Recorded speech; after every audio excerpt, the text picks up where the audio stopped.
Hello good afternoon everyone. आज हम पढ़ेंगे बीएससी सेकेंड ईयर का क्राइटेरिया ऑफ स्पॉन्टेनिटी और इक्विलिब्रियम। मतलब जो भी क्राइटेरिया है, इक्विलिब्रियम हमें कब मिलेगा और स्पॉन्टेनिटी हमें कब मिलेगी, या फिर स्वतः प्रकीर्णित व साम्यावस्था के लिए सामान्य परिस्थितियाँ। उसके बाद सेकंड हम पढ़ेंगे the variation of Gibbs energy with temperature and pressure. तापमान तथा दाब के साथ गिब्स ऊर्जा में परिवर्तन। देखो क्या होता है हमारे पास, हम लोग क्राइटेरियाज की बात करते हैं। कुछ जो प्रोसेसेस होते हैं हमारे पास, देखो हम जानते हैं कि कुछ प्रोसेसेस है ना इरिवर्सिबल होते हैं, अनुत्क्रमणीय होते हैं, कुछ होते हैं रिवर्सिबल प्रोसेसेस होते हैं, है ना।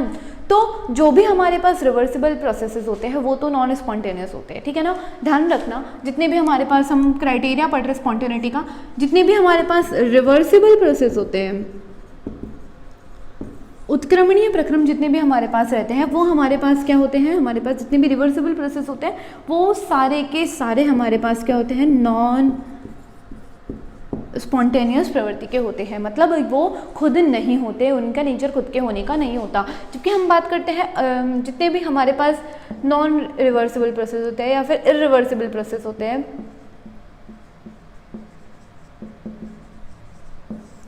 जितने भी हमारे पास इरिवर्सिबल प्रोसेस होते हैं वो सारे के सारे हमारे पास कौन से हो जाते हैं, स्पॉन्टेनियस हो जाते हैं।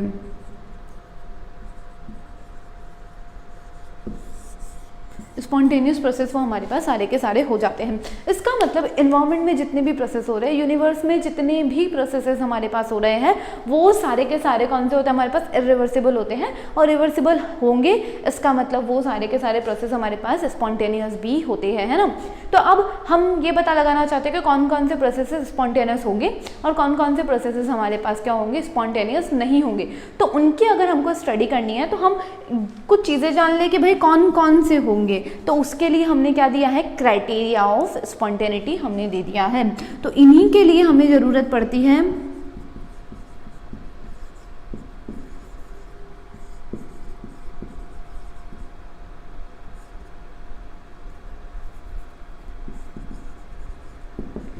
क्राइटेरिया ऑफ स्पॉन्टेनिटी की ज़रूरत हमें इसीलिए पड़ती है। क्यों? क्योंकि कौन से इरिवर्सिबल प्रोसेसेस है और वो स्पॉन्टेनियस भी है, तो उनको जानने के लिए हम क्या करते हैं, क्राइटेरिया ऑफ स्पॉन्टेनिटी की हमें ज़रूरत पड़ती है। तो हम पढ़ेंगे क्यों, क्या क्या क्राइटेरियाज होते हैं, देखना एक बार।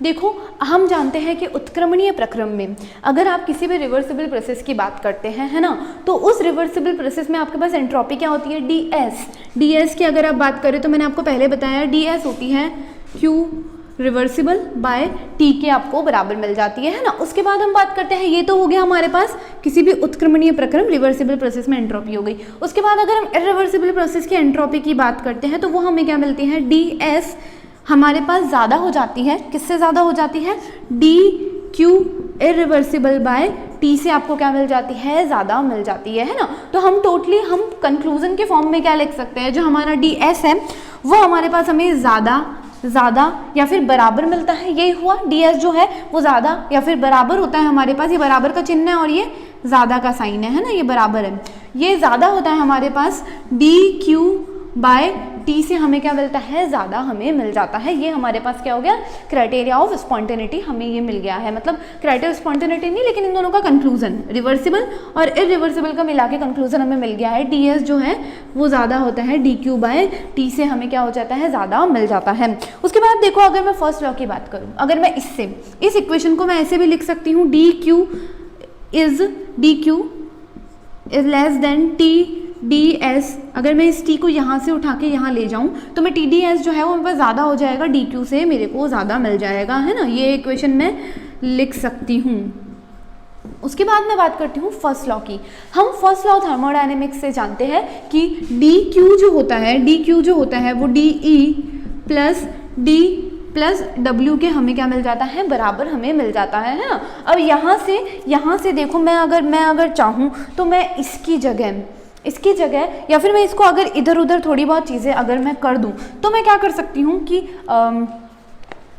dq हमारे इसके बराबर मिल जाता है। उसके बाद dq की जगह मैं ये वाला मान लिख दूं, क्योंकि शायद ये इसके बराबर भी दे रखा है, ज़्यादा तो होता है ये, साथ में बराबर भी होता है, तो TDS में लिख दूं। तो मैंने वही चीज़ें की है, यहाँ पे मैंने लिख दिया T एस हो जाएगा मेरे पास, और चूंकि मैंने इसको ग्रेटर देन बोला है, डी क्यू से थोड़ा ज़्यादा है ये वाला जो मान है, ये वाला जो मान है ये इससे थोड़ा सा ज़्यादा है। इसका मतलब क्या हुआ कि ये टी डी एस हमें इससे थोड़ा सा क्या मिल जाएगा, ज़्यादा या बराबर हमें मिल जाएगा। बराबर तो यहाँ से मिल जाएगा हमें, और ज़्यादा हमें यहाँ से मिल जाएगा। डी मतलब देखो इस चीज़ को इस तरीके से समझो कि ये हमें इक्वेशन, ये हमारे पास क्या है, थर्मोडायनेमिक्स का फर्स्ट लॉ है ना, ये थर्मोडायनेमिक का फर्स्ट लॉ है। अगर इस मान को उठा के मैं यहाँ रख दूँ, है ना, तो मुझे क्या मिल जाएगा, T D S is greater than और बराबर डी ई प्लस W के हमें इस तरीके से बराबर या ग्रेटर देन ये इससे मिल जाएगा, है ना। उसके बाद मैं क्या करूँ, इस वाले मानों को उठा के मैं यहाँ ले जाऊँ, मतलब टी डी एस यहाँ पे ये प्लस में है तो ये या माइनस में आ जाएगा, डी ई हो जाएगा,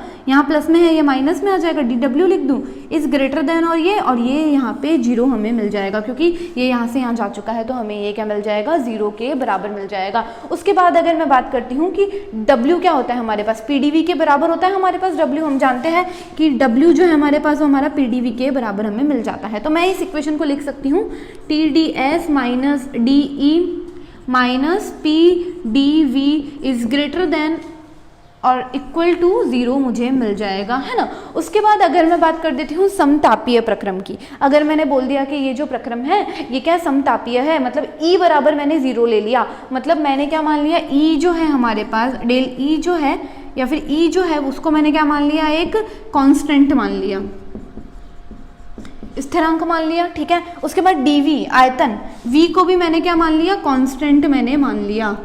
अगर मैंने ये कंडीशन ले ली v e और v दोनों के दोनों कांस्टेंट है, अगर ये दोनों कांस्टेंट है तो डी ई क्या मिल जाएगा मुझे, 0, ठीक है ना, और dv क्या मिल जाएगा मुझे, ये dv भी 0 मुझे मिल जाएगा।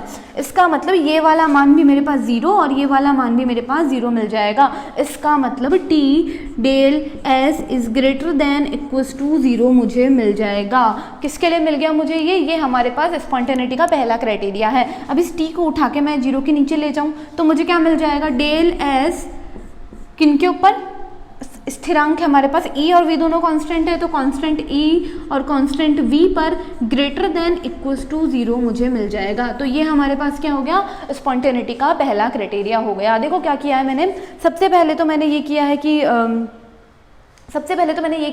कि जितने भी उत्क्रमणीय प्रक्रम के लिए एंट्रोपी क्या हो जाती है, Q रिवर्सिबल बाय T के बराबर हो जाती है ना, और इरिवर्सिबल प्रोसेस के लिए एंट्रोपी क्या हो जाती है, ग्रेटर देन होती है, क्योंकि Q ये हमारे पास एंट्रोपी थोड़ी ज़्यादा मिलती है, ग्रेटर होती है Q इरिवर्सिबल बाय T से, ये आपको मैंने बताया है उसके अंदर, है ना। इन दोनों का कंक्लूजन मिला के क्या हो जाएगा कि हमारे पास ds जो है, ds है वो या तो बराबर होगा या ज़्यादा होगा, किससे, dq बाय T से हमें मिल जाएगा। इस T को उठा के मैं यहाँ ले गई, TdS हो गया ग्रेटर देन dq हो गया।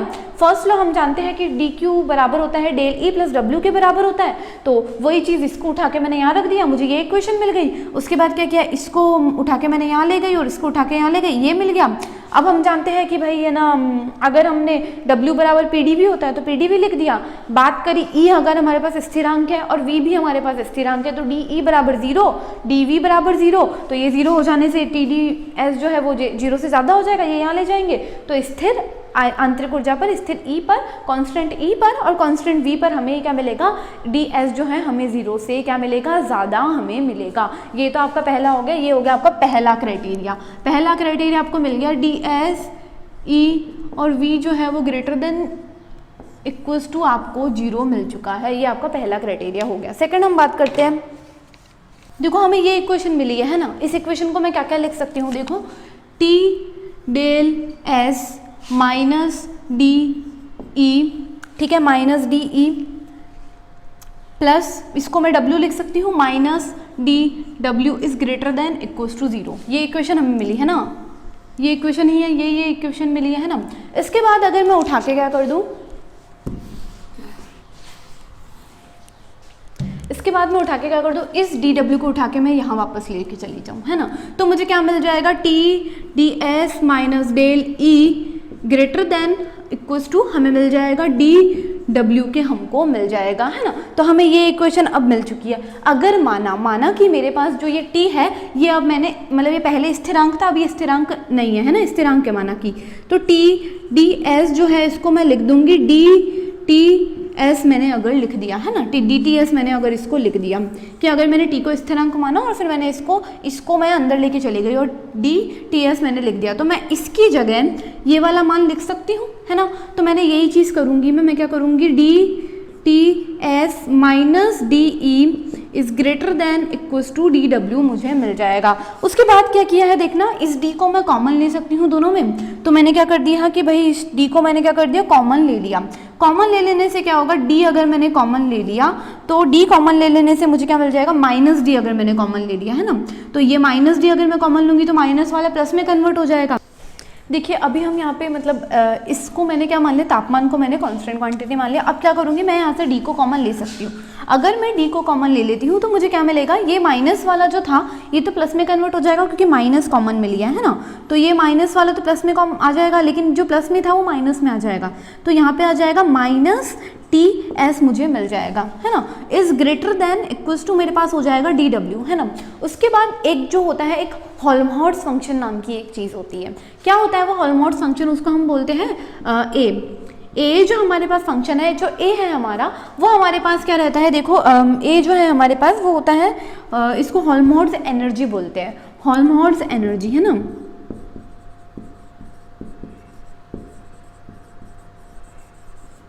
हेल्महोल्ट्ज़ एनर्जी बोलते हैं, जो किसके बराबर होती है, ई माइनस टी एस के हमें बराबर मिल जाती है।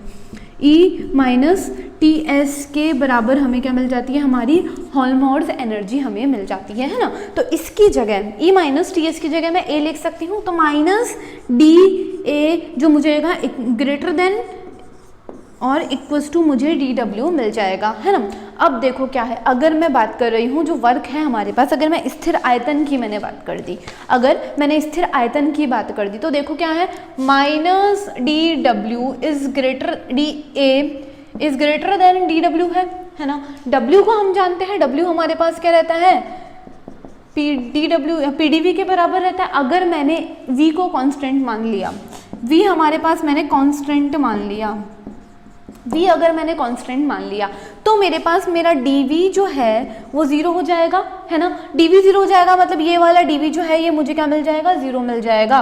मतलब dw भी मुझे क्या मिल जाएगा, जीरो मिल जाएगा।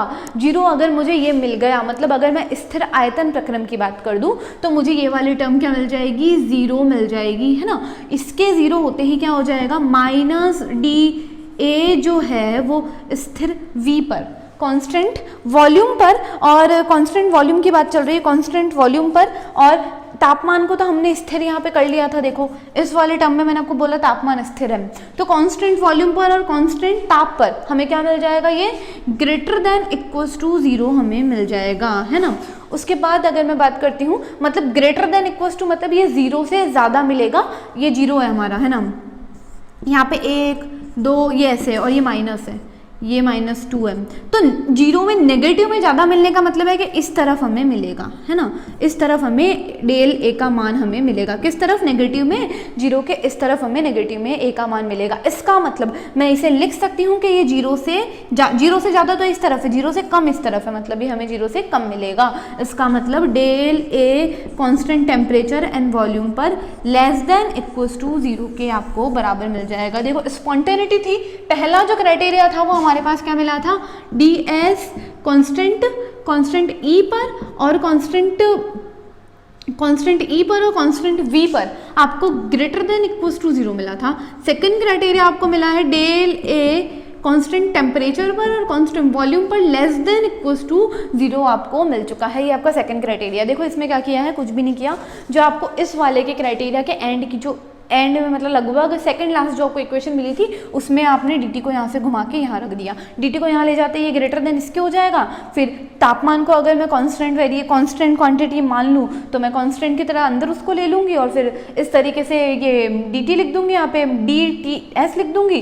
फिर उसके बाद क्या हो जाएगा, अगर मैं d को कॉमन ले लूँ, अगर मैं डी को कॉमन ले लूँ तो ई माइनस टी एस मिल जाएगा।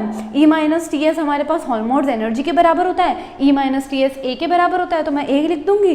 तो और ए लिख देने के बाद हमें ये वाली टर्म मिल जाएगी, फिर ये हो जाएगा लेस देन 0। इसका मतलब ये कि स्थिर ताप पर और स्थिर आयतन पर, स्थिर ताप पर और स्थिर आयतन पर हेल्महोल्ट्ज़ एनर्जी, स्थिर ताप पर और स्थिर आयतन पर हेल्महोल्ट्ज़ एनर्जी 0 से हमको कम मिलती है ना। ये आपका क्या हो गया, सेकंड क्राइटेरिया ऑफ स्पॉन्टेनिटी आपके पास हो चुका है। देखो आप लोग यहाँ देख सकते हो, पीपीटी में आप लोग देख सकते हो, जो पहला क्राइटेरिया है वो आपको मिल रहा है,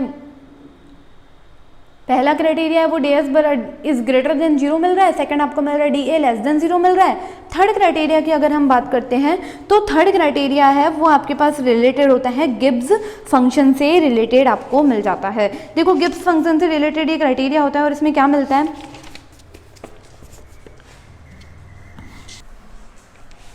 देखो हम बात करते हैं गिब्स फंक्शन के बारे में, हम बात करते हैं। देखो गिब्स फंक्शन के बारे में अगर बात करते हैं तो देखो कोई भी कार्य अगर किया जाता है, कोई भी कार्य किया जाता है तो ज़रूरी तो नहीं है कि मैं जैसे अगर कोई भी काम कर रही हूँ तो ज़रूरी तो नहीं है ना कि मैं सारे के सारे काम ना मतलब है ना प्रोडक्टिव ही करूँ। कुछ काम ऐसे भी होते हैं जो सिर्फ हम ऐसे ही कर देते हैं और फिर बाद में रिग्रेट करते हैं कि हमें वो सब नहीं करना चाहिए था और हमने अपना टाइम खराब किया है उनके अंदर। तो ऐसे कार्य जो होते हैं उनको हम बोल देते हैं गैर कार्य, ऐसे मतलब एक्स्ट्रा वर्क। एक्स्ट्रा वर्क समझ रहे हो आप लोग, मतलब जो भी आपको काम करना चाहिए था उसके अतिरिक्त आपने जो भी चीज़ें की है वो सारी उसमें चली जाएगी। मतलब देखो इंसान भी दो प्रकार के काम करता है, एक तो वो जिनसे उसको कुछ रिजल्ट मिल रहा है, जैसे अगर आप लोग स्टूडेंट आप लोग पढ़ाई करोगे तो आपको रिजल्ट मिलेगा, और दूसरे ऐसे काम होते हैं कि दोस्तों के साथ पार्टी कर ली, ये सब कर लिया, तो इन सब से क्या है कि आपको रिजल्टेंट तो कुछ नहीं मिलता, आपका टाइम खराब होता है ना।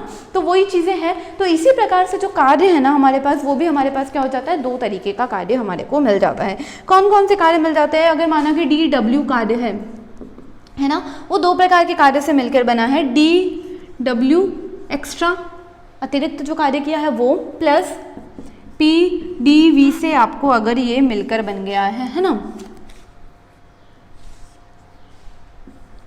अगर हमें डी डब्ल्यू हमें इसके बराबर मिल गया और हमने जो एंड इक्वेशन डी एस के लिए सॉल्व की थी, वो एंड इक्वेशन हमें क्या मिली थी, देखना एक बार, वो हमें मिली थी T D S minus del E minus D W is greater than equals to 0 अगर हमको मिल गई थी, है ना।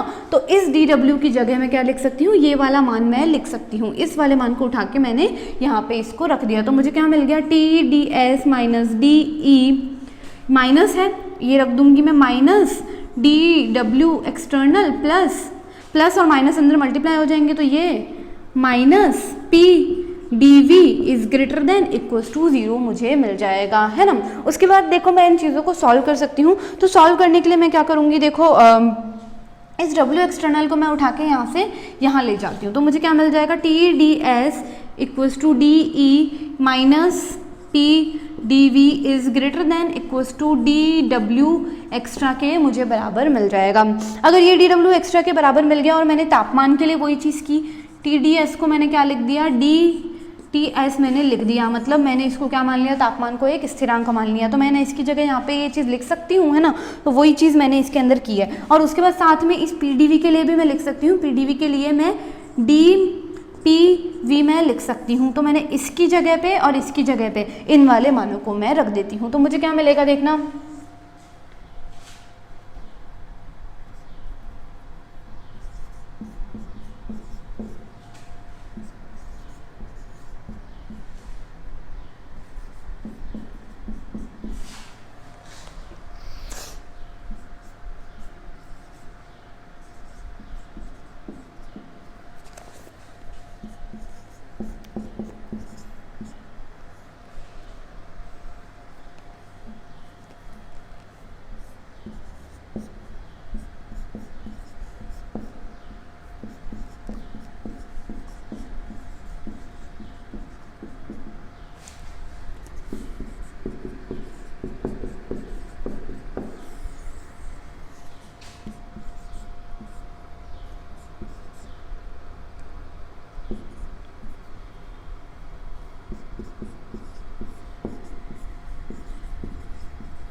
देखिए अब बात चल रही है यहाँ पर, देखो सबसे पहले हमने ये कर लिया कि भाई हम अतिरिक्त कार्य भी करते हैं, तो वो अतिरिक्त कार्य क्या हो जाएगा, D extra plus P D V के बराबर हो जाएगा। तो इस इक्वेशन को उठा के मैंने यहाँ रख दिया, इस डी वी जो हमको एंड में डी एस वाले के लिए इक्वेशन मिली थी वहाँ रख दिया है ना। ये रख देने के बाद मैंने इस डी डब्ल्यू एक्सटर्नल को मैं यहाँ से यहाँ ले गई, तो मुझे इस तरीके से मिल गया। अब मैंने क्या किया, यहाँ पर तो मैंने तापमान को, ठीक है ना, कांस्टेंट मान लिया, और यहाँ पे मैंने प्रेशर को कांस्टेंट मान लिया, तो मैं इनको ये लिख सकती हूँ, है ना, ये लिख सकती हूँ। तो मैंने इनकी जगह इनको उठा के यहाँ पे रख दिया, यहाँ रख दूंगी, तो मैंने ये चीज़ कर ली।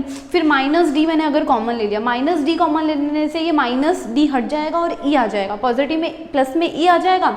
ये डी कॉमन ले लेने से ना भाई ये आगे प्लस है तो माइनस में हो जाएगा, तो माइनस टी एस हो जाएगा, ये माइनस में है तो ये प्लस में हो जाएगा, माइनस कॉमन लिया इसलिए ये हो जाएगा और ये हो जाएगा। उसके बाद हम जानते हैं कि एच हमारे पास ई प्लस पी वी के बराबर होता है, मतलब ये वाला एच ई और पी वी जो है वो मिलकर हमें एच दे देंगे, तो एच माइनस टी एस हमें मिल जाएगा, ये ज़्यादा हो जाएगा, डी एक्सटर्नल से हमें ज़्यादा मिल जाएगा। उसके बाद जी होता है हमारे पास गिब्स ऊर्जा, गिब्स एनर्जी होती है हमारे पास, है ना, वो हेल्महोल्ट्ज़ एनर्जी थी, ये गिब्स एनर्जी होती है। गिब्स एनर्जी और जो हेल्महोल्ट्ज़ एनर्जी थी वो हमारे पास क्या थी पता है, वो हमारे पास थी ए बराबर थी आपके पास ई माइनस टी एस के बराबर थी, और ये गिब्स एनर्जी हमारे पास क्या हो जाती है, एच माइनस टी एस के हमें बराबर मिल जाती है। तो इसकी जगह मैं क्या लिख सकती हूँ, जी लिख सकती हूँ, मतलब ये ग्रेटर देन होता है हमारे पास डब्ल्यू एक्सटर्नल, डब्ल्यू जो वर्क रहता है उससे हमें क्या मिल जाता है कि भाई है ना ये ज़्यादा मिल जाता है। अगर मैंने माना कि भाई सिस्टम में हमें कोई भी डी एक्सटर्नल है ना, एक्सटर्नल है ये तो एक्स्ट्रा वर्क है, सॉरी डी एक्सटर्नल है, डब्ल्यू एक्स्ट्रा है ये, है ना। तो माना कि भाई कोई इंसान है जो सिर्फ प्रोडक्टिव काम करता है, बहुत स्वार्थी लोग होते हैं जो कोई भी ऐसा काम नहीं करते जो कि उन्हें नहीं करना चाहिए, मतलब सिर्फ और जो अपनी राह पे चलते हैं, अपना काम बने उतना ही करते।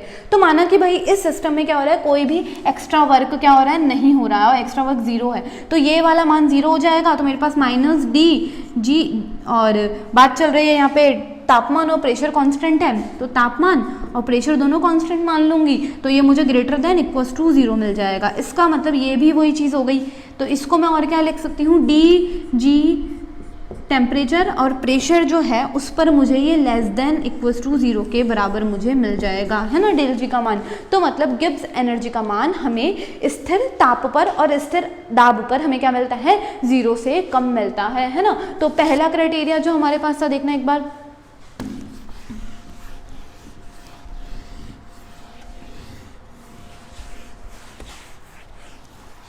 पहला क्राइटेरिया था वो हमें क्या मिला था, देखो पहला क्राइटेरिया मिला था कि आपका जो डेल एस है वो कांस्टेंट एंथैल्पी पर, उसके बाद कांस्टेंट इंटरनल एनर्जी पर और कांस्टेंट वी पर greater than equals to zero मिला था।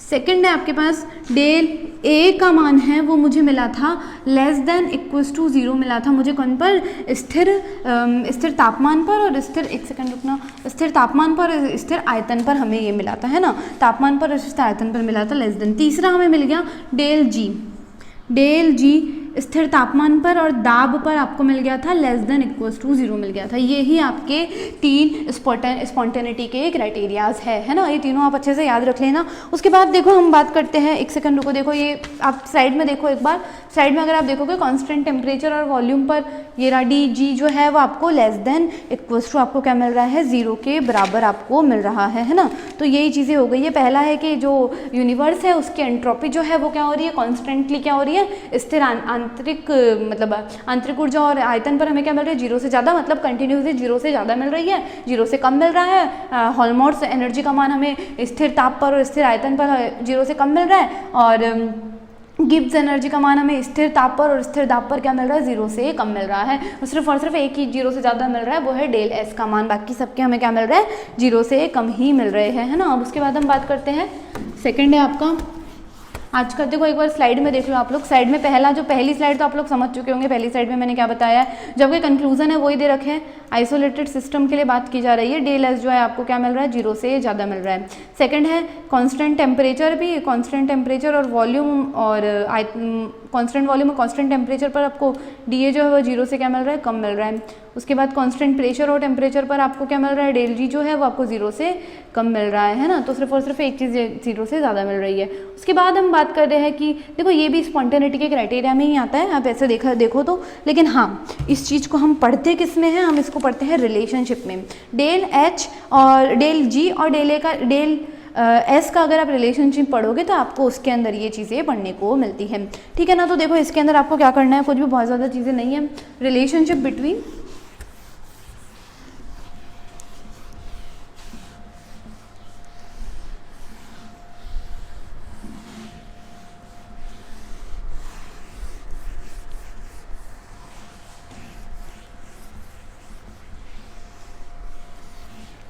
उसके बाद हम पढ़ रहे हैं relationship between del G and del H del A, मतलब हम पढ़ रहे हैं रिलेशनशिप बिटवीन, एक सेकेंड रुको,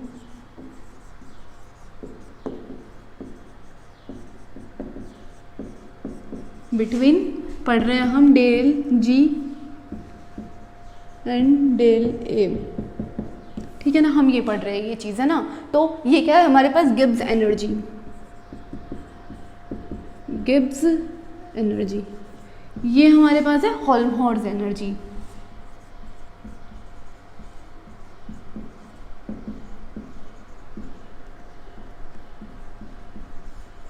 ठीक है ना। इनके बीच का हम क्या पढ़ रहे हैं, रिलेशनशिप पढ़ रहे हैं। आप जानते हो कि आपका जो जी होता है वो क्या होता है, H माइनस टी एस के आपको बराबर मिल जाता है ना। तो ये आपके पास हो गया H माइनस टी एस के बराबर। आप जानते हो कि आपका जो A है वो आपके पास मिल जाता है E माइनस टी एस के बराबर आपको मिल जाता है ना। अगर मैं इसको डिफ्रेंशिएट कर दूँ, इन दोनों इक्वेशंस को अगर मैं डिफ्रेंशिएट कर दूँ तो मुझे क्या मिलेगा, डेल जी मिल जाएगा आपको del H minus T D S के बराबर मिल जाएगा, ठीक है। उसके बाद अगर इसकी बात करूँ तो मैं इसको लिख दूँ डेल ए बराबर हो जाएगा del E minus T D S के बराबर आपको ये चीज़ मिल जाएगी। अब अगर मैं इस इक्वेशन 1 में से और इस इक्वेशन 2 में से, इन इक्वेशन 1 में से इक्वेशन 2 को अगर मैं घटा दूँ तो मुझे क्या मिलेगा, del G minus del A बराबर मिल जाएगा del A minus del E, del H minus del E, ठीक है। साथ में मिल जाएगा माइनस है तो ये माइनस और ये करके प्लस होकर ये जीरो हो जाएगा, तो आपको ये चीज़ आपको मिल जाएगी, है ना। Del G minus del A equal to मिल जाएगा del H minus del E के आपको बराबर मिल जाएगा। उसके बाद देखो ये इक्वेशन एक आपको मिल गई। उसके बाद आप जानते हो कि आपका जो डेल एच है वो आपके पास होता है del E plus P D V के आपको बराबर मिल जाता है ना। तो मैं इसकी जगह इस वाले मान को पुट कर देती हूँ, तो मुझे क्या मिलेगा, डेल जी बराबर del G minus del A बराबर हो जाएगा del E plus P D V minus del E के बराबर आपको मिल जाएगा। ये इससे कैंसिल आउट हो जाएगा, है ना। तो मेरे को फाइनली क्या मिल गया, डेल जी माइनस डेल ए मुझे बराबर मिल जाएगा किसके, पी डी वी के मुझे बराबर मिल जाएगा, है ना। उसके बाद देखो ये पी डी वी के मुझे क्या मिल चुका है, बराबर मिल चुका है। उसके बाद मैं क्या करती हूँ, इसको उठा के मैं यहाँ ले जाती हूँ, तो डेल जी बराबर हो जाएगा P D V plus del A के मुझे बराबर मिल जाएगा, है ना। उसके बाद हम देखो एक चीज़ जानते हैं कि भाई है ना, ठोस और द्रव की अगर हम बात करें, ठोसों और द्रवों के लिए डेल वी का मान 0 होता है, आयतन में परिवर्तन नहीं होता है। देखो ठोस की बात करोगे या उनकी बात करोगे, द्रव की बात करोगे तो उसमें आयतन में परिवर्तन नहीं होता, आयतन में परिवर्तन सिर्फ गैसों में होता है। तो अगर आप सॉलिड के लिए और लिक्विड के लिए बात करते हो तो वी जो है वो कॉन्स्टेंट रह जाएगा, v एक स्थिरांक हो जाएगा। v अगर एक कांस्टेंट है तो डेल v जो है वो भी आपको क्या मिल जाएगा, 0 मिल जाएगा। तो मतलब यहाँ पर जो डेल v है वो मुझे 0 मिल जाएगा, मतलब डेल g जो है वो मुझे किसके बराबर मिल जाएगा, डेल a के बराबर मुझे मिल जाएगा। किन के लिए मिलेगा, मुझे सॉलिड के लिए और लिक्विड के लिए आपको ये मिल जाएगा। उसके बाद हम बात करते हैं, देखो इस समीकरण को हम एक तरीके और से लिख सकते हैं। देखो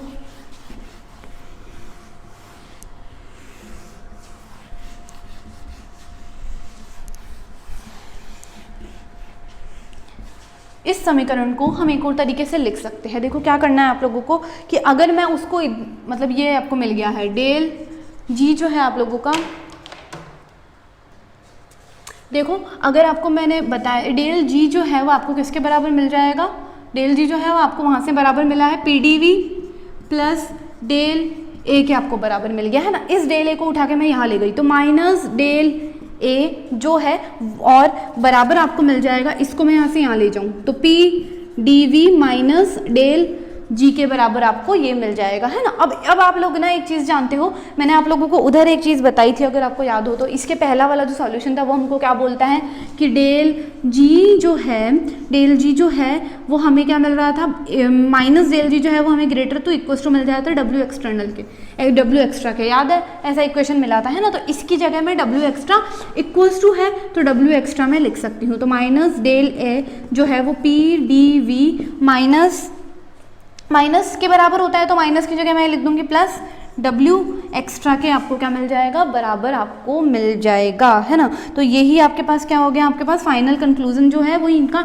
डेल जी और डेल का रिलेशन, तो आपको ये मिल गया। और उसके बाद एक अगर एक्स्ट्रा वर्क से रिलेशन पूछ ले तो आपको इस टाइप की इक्वेशन आप लोगों को मिल चुकी है ना। तो हम यही बात कर रहे थे कि भाई क्या क्या होना। उसके बाद हम देखो एक फाइनल कंक्लूजन हमें एक और मिला था, देखो